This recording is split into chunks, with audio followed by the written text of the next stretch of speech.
Hello guys, जैसे कि आप जानते हैं आज का हमारा लेक्चर जो है सेट एंड फंक्शन के ऊपर है। मैट्रिक क्लास से लिया गया है। आओ question number 1 and question number 2 को हमने कवर कर लिया है। सो आज का हमारा जो लेक्चर है वो क्वेश्चन नंबर 3 की। सो नाउ क्वेश्चन नंबर 3 के अंदर हम जो है आज कवर करेंगे कि एम्प्टी सेट रिप्रेजेंट, जो हमारे पास खाली सेट होते हैं उसको जो है रिप्रेजेंट करना है। तो जैसे कि आप जानते हैं हमारे पास जो है खाली सेट है। अगर हम यहाँ पर कंसीडर करें तो यहाँ पर हमें क्या करना है। सपोज करें आप जो है आपके पास अगर सेट दिया हुआ है ए, तो आप जैसा कि जानते हैं हमारे पास जो पूरे मंथ के अंदर जो है मैक्सिमम हमारे पास 31 डेज होते हैं। तो अगर हमें जो है यहाँ पर एम्पटी सेट लगाना है, एम्पटी सेट करना है, तो हम जो है यहाँ पर कंसीडर कर देंगे 32। तो इसको जो है आप किस तरह राइट डाउन करेंगे। यहाँ पर आप देखें, आप लिखेंगे कि set of a month having 32 days 32 days, ये हमारा एक सेट बन गया। देखिए अगेन मैं इसको रिपीट करता हूँ कि जिससे कि सपोज करें आपके पास सेट ए है, ठीक है, नाम दिया हुआ है सेट का। तो इसके अंदर हमने क्या किया कि देखिए set of a month having 32 days, यानी आपको देखें, आप देखिए कि ऐसा जो है हमारे पास 12 जो है टोटल मंथ होते हैं, उसके अंदर कोई भी ऐसा मंथ नहीं है जिसके अंदर 32 डेज हो। ऐसा ही है। तो ये हमारे पास जो है ये क्या हो गया, एक खाली सेट हो गया। आई होप यहाँ तक क्लियर होगा तमाम बच्चों का कॉन्सेप्ट। तो ये हमारे पास एक इम्पटी सेट हो गया, यानी खाली सेट। अब हम क्वेश्चन नंबर 2 को देखते हैं। अगर यहाँ पर हम कहें कि डॉग है, ठीक है, आपके पास अगर एक डॉग है, डॉग के जो है पाँव कितने होते हैं, 4। ऐसा ही है ना। तो आप अगर यहाँ पर कहें कि पाँव जो है डॉग के जो है 5 है या 6 कंसीडर करे, एज यू विश, ठीक है। 6 कंसीडर करे या 5 कंसीडर करे, और एज यू विश, ठीक है। तो मैं यहाँ पर इसका आंसर किस तरह लिखूंगा कि अ डॉग हैविंग 5 लैक्स, या आप जो है कह सकते हैं कि 6 लैक्स, एज यू विश, जो आप लिखना चाहे। तो हमारा एक आंसर बन गया कि हमारे पास जो है एक मंथ के अंदर जो है कितने हमने यहाँ पर कंसीडर किए थे डेज, 32। और दूसरे क्वेश्चन के अंदर हमने क्या कवर किया कि a dog having 5 lakhs 5 lakh, या हम कह रहे हैं कि 6, कहें कि एक डॉग के जो है 5 पाँव है या 6 पाँव है।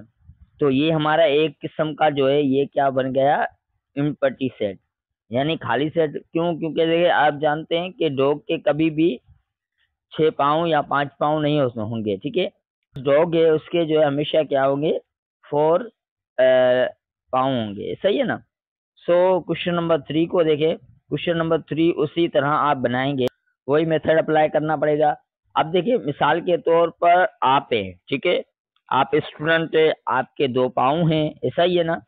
तो अगर मैं आपको कहूं कि आपके जो है 3 पाँव हैं, तो आप क्या कहेंगे, आप कहेंगे सर नहीं, मेरे जो है 2 पाँव हैं, ऐसा ही है ना। तो आप इसी तरह एक और क्वेश्चन बना ले।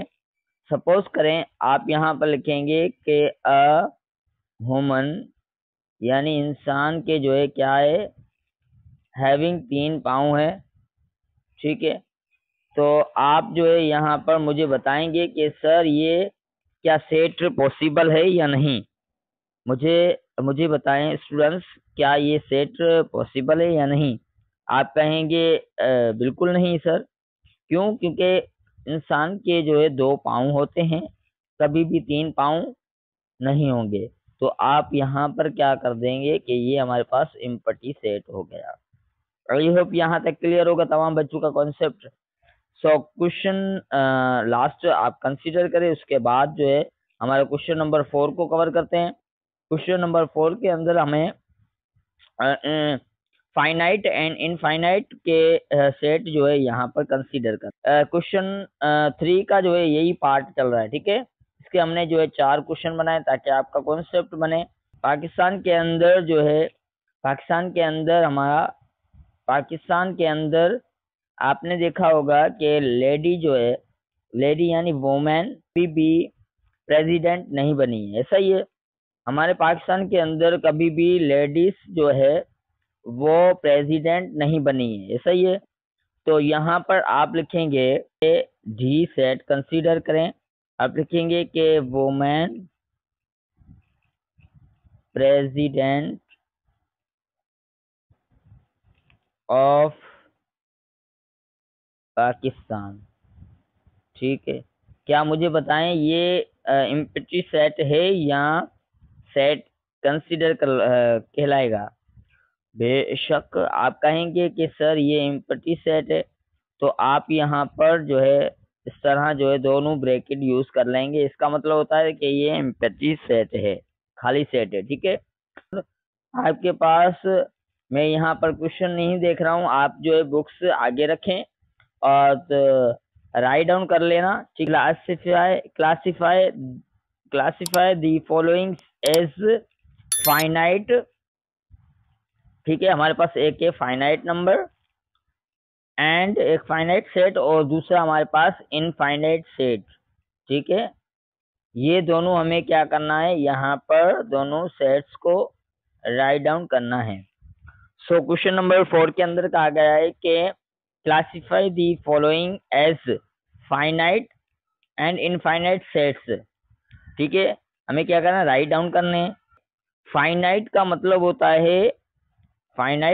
होता है, देखिए आपके पास अगर फाइनाइट कभी भी पूछा जाए कि फाइनाइट क्या होता है, तो आप कहेंगे कि लिमिट फाइंड ऑफ सेट, ठीक है। कोई भी लिमिट है, इसको फाइंड करने के लिए हम जो है फाइनाइट को यूज करते हैं। और इनफाइनाइट को कहाँ पर यूज करते हैं? इनफाइनाइट को आप जो है कहाँ पर यूज करेंगे?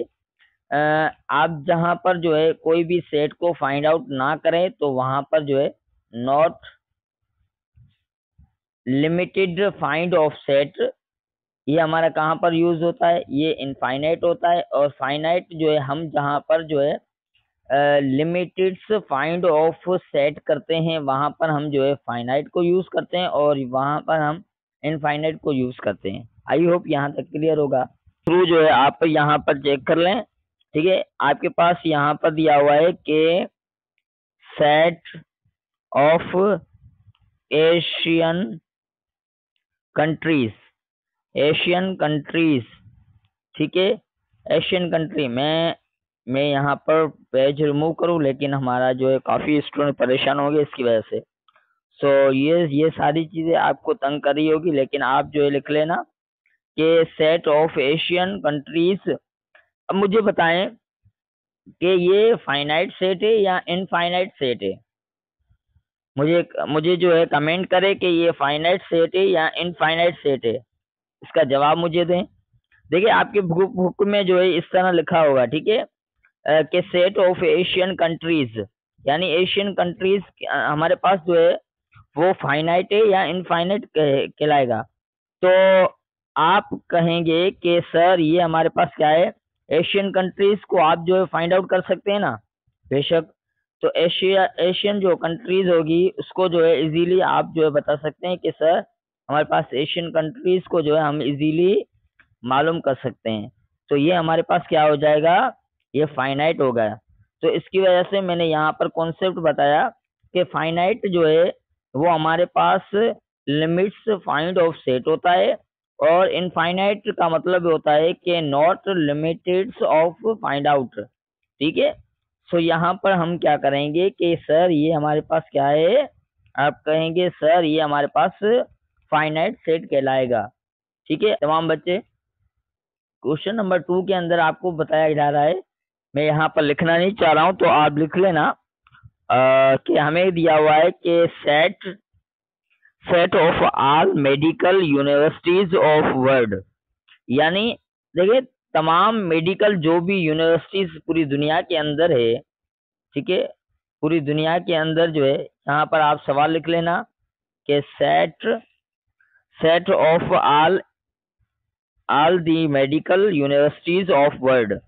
अब आप मुझे बताएं कि जो है तमाम जो भी दुनिया के अंदर यूनिवर्सिटीज है मेडिकल की, ठीक है, मेडिकल जो यूनिवर्सिटी है उसको क्या आप जो है आराम से जो है फाइंड आउट कर सकते हैं? मुझे कमेंट करें, मुझे कमेंट करें, मुझे पता चले कि स्टूडेंट्स कितना जो है चीज़ों को कवर कर रहे हैं। ऑब्वियसली तो जो है काफ़ी स्टूडेंट कहेंगे मुझे कि सर हम जो है मेडिकल यूनिवर्सिटीज को इजीली फाइंड आउट कर सकते हैं। आजकल टेक्नोलॉजी का दौर है जिसे आप जो है सर्चिंग करेंगे आपके पास फौरन जो है चीज़ें मालूम हो जाएगी। ऐसा ही है ना? अगर आप खुद जो है अगर जाना चाहें फिर भी जा सकते हैं, ऐसा ही है ना? तो आप यहाँ पर जो है किस तरह कहेंगे कि सर ये हमारे पास finite finite of all medical universities of world, सही है कि सर हम इसको जो है आराम से जो है ये इसको हम फाइंड आउट कर सकते हैं। क्वेश्चन नंबर 3 आपके पास दिया हुआ है। क्वेश्चन नंबर 4 का जो है ये पार्ट है, ठीक है, क्वेश्चन नंबर 4 का पार्ट है, क्वेश्चन नंबर 4 का पार्ट है। क्वेश्चन नंबर 4 जो है उसके अंदर हमें क्वेश्चन दिए हुए हैं तो इसको हम कवर कर रहे हैं, ठीक है। अब जो है क्वेश्चन थर्ड हमारे पास कहा गया है, आप बुक के अंदर देखें कि set of all real numbers between 6 and 9, ठीक है। अब मुझे बताएं कि 6 एंड 9 के दरमियान जो है हमारे पास रियल नंबर कौन से हैं? रियल नंबर कौन से होते हैं? जैसे कल के लेक्चर के अंदर मैंने भी आपको एक्सप्लेन किया। देखिए मैंने आपको कहा था एक एक चीज जो है बहुत ही इम्पोर्टेंस है आपकी लाइफ के अंदर। कि देखिए 0 और 1 के अंदर मैंने आपको बताया कि 0 और 1 के अंदर इनफाइनाइट नंबर होते हैं। और मैंने कल ये भी बताया कि जितने भी हमारे पास रियल नंबर होंगे उसके अंदर जो है इनफाइनाइट नंबर होते हैं, उसके बाद हमारा जो है सेकंड जो है नंबर आता है, ठीक है। तो आप मुझे बताएं कि 6 और 9 के अंदर जो है कितने नंबर होंगे? इनफाइनाइट। तो आप यहाँ पर थर्ड जो आपका जवाब होगा वो आप किस तरह लिखेंगे? थर्ड आप जवाब लिखेंगे कि सर ये हमारे पास इनफाइनाइट, ठीक है, इनफाइनाइट नंबर होंगे, ठीक है, ऐसा ही है। आप कहेंगे कि सर ये हमारे पास इनफाइनाइट नंबर होते हैं जिसको हम जो है काउंट नहीं कर सकते 6 से लेकर 9 तक।